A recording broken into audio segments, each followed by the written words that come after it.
Senhor presidente, eu quero primeiro fazer um breve registro lamentar um fato ocorrido no dia de ontem na cidade de Parintins, a ilha Tupinabaranda, uma cidade conhecida mundialmente por realizar uma das maiores e mais belas festas folclóricas do mundo. Ontem viveu um dia terrível. Uma rebelião ocorrida na penitenciária, onde pessoas foram mortas de uma forma brutal. Então, eu espero que todas as providências estejam sendo tomadas para que a violência não se alastre ainda mais, como vem ocorrendo no Brasil, e infelizmente algo terrível que aconteceu ontem na cidade de Parintins. E aqui quero dar o meu abraço carinhoso àquela gente, àquele povo que vivenciou esses momentos que eu não quero nem aqui falar, senhora presidente, mas pessoas que foram mortas, assassinadas na rebelião e tiveram partes do seu corpo jogadas através do muro, algo que não dá nem para comentar e falar. Então fica aqui minha solidariedade ao Estado do Amazonas, a Parintins, principalmente aquelas pessoas que tinham parentes que estavam cumprindo penas e que sofreram com o ocorrido no dia de ontem. Mas, senhora presidente, senadora Ana Rita, eu quero dedicar no dia de hoje o meu pronunciamento a um tema que tem transpassado os debates presidenciais, os debates nessa casa, e que tem importância singular para o desenvolvimento do nosso país. Eu me refiro aos recursos do pré-sal e à importância da Petrobras. Acabamos de ouvir um belo pronunciamento feito pelo senador Humberto Costa, que tocou a respeito da importância do petróleo e como essa atividade deverá bancar ações do desenvolvimento, não só econômico, mas principalmente social no nosso país nos próximos anos. Desenvolvimento, sobretudo, na educação e na saúde. As alegações de que a exploração do pré-sal é uma opção equivocada para o país merece uma reflexão mais séria e aprofundada sobre esse tema. É muito preocupante que um recurso dessa magnitude seja desprezado ou até mesmo secundarizado.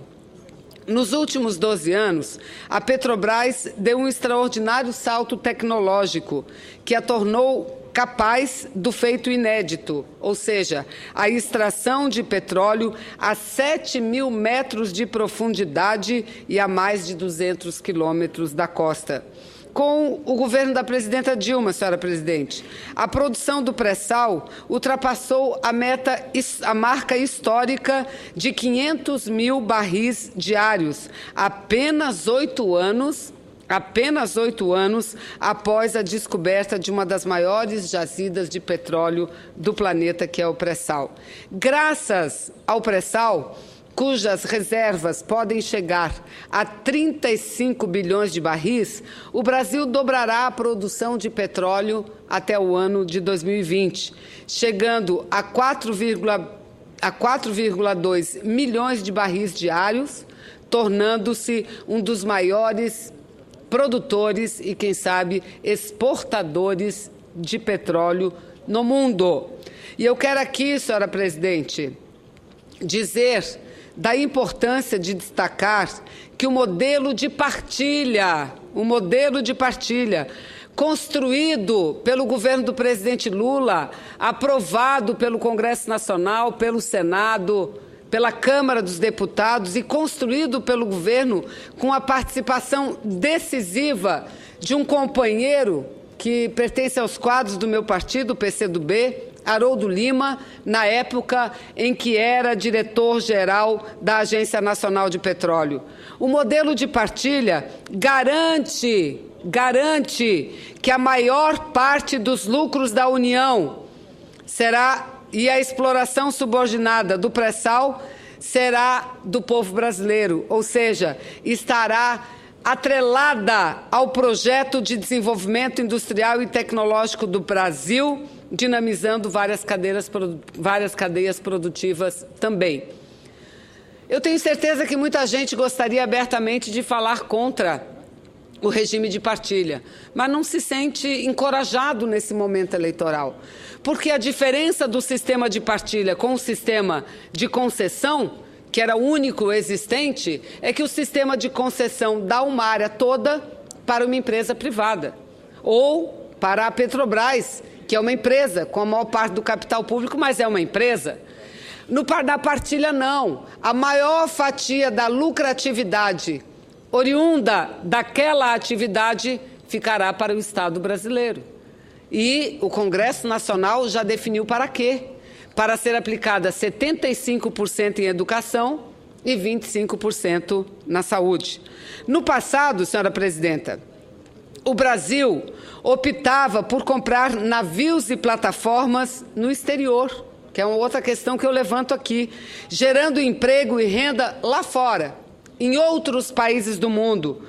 Com os governos Dilma e Lula e Dilma, nós assistimos o renascimento da indústria naval brasileira, que hoje emprega 78 mil trabalhadores contra apenas 3 mil no governo do PSDB. Repito, 78 mil trabalhadores.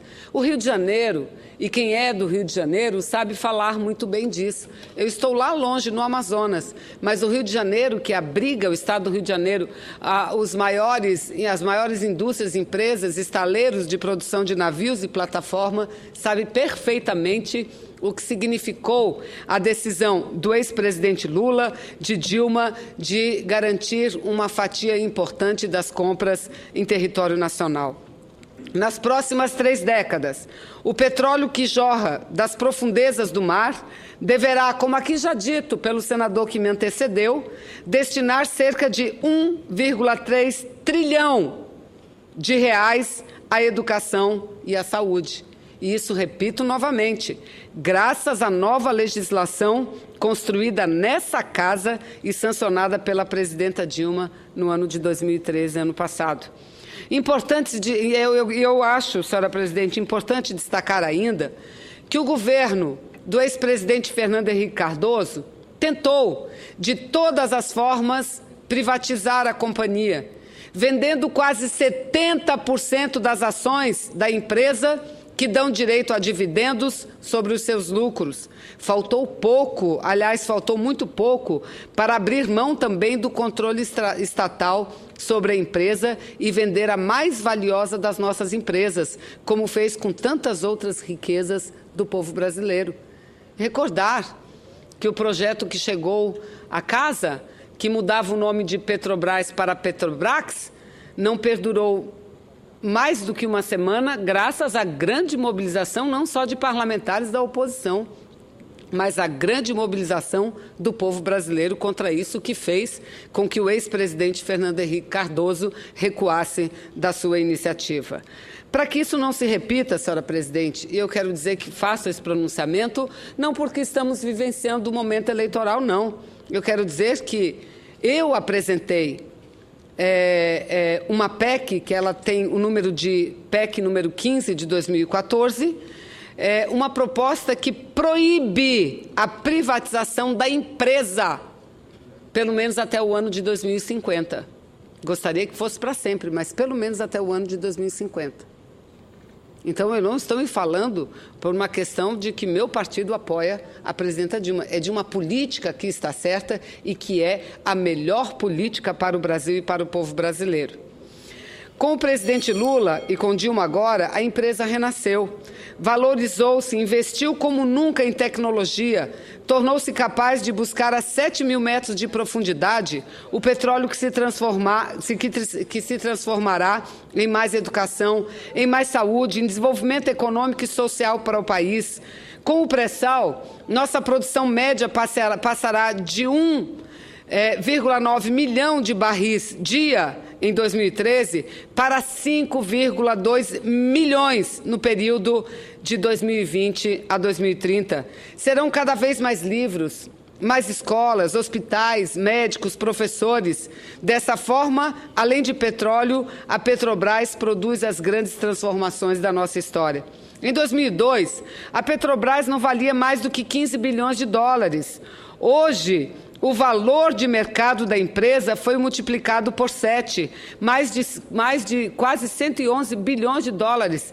E isso de mercado, porque o valor real da Petrobras é muito maior. Os investimentos, prestem atenção quem nos escuta, os investimentos da empresa, que em 2002 eram menos de 19 bilhões de reais, em 2013, ano passado, saltou para 104 bilhões de reais. 104 bilhões de reais. Ou seja, o que mostra que o valor real da Petrobras é muito maior do que o valor que o mercado diz que ela tem hoje.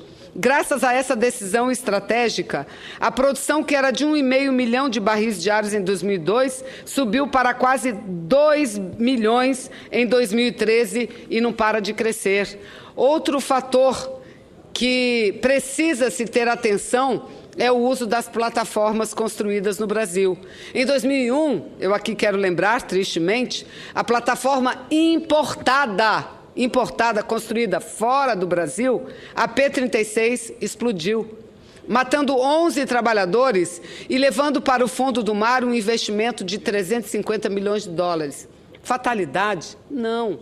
Erros em projetos, manutenção e operação, segundo o próprio relatório da Agência Nacional de Petróleo e da Marinha. A construção de navios e plataformas no Brasil, além de trazer mais empregos, desenvolvimento, também trouxe mais segurança na exploração de um ativo que disse é fundamental e estratégico para o nosso futuro. Em junho de 2014, por exemplo, agora recentemente, a presidenta Dilma foi muito criticada por uma decisão acertadíssima que tomou, porque anunciou a contratação direta da Petrobras para produzir em 4 áreas do pré-sal.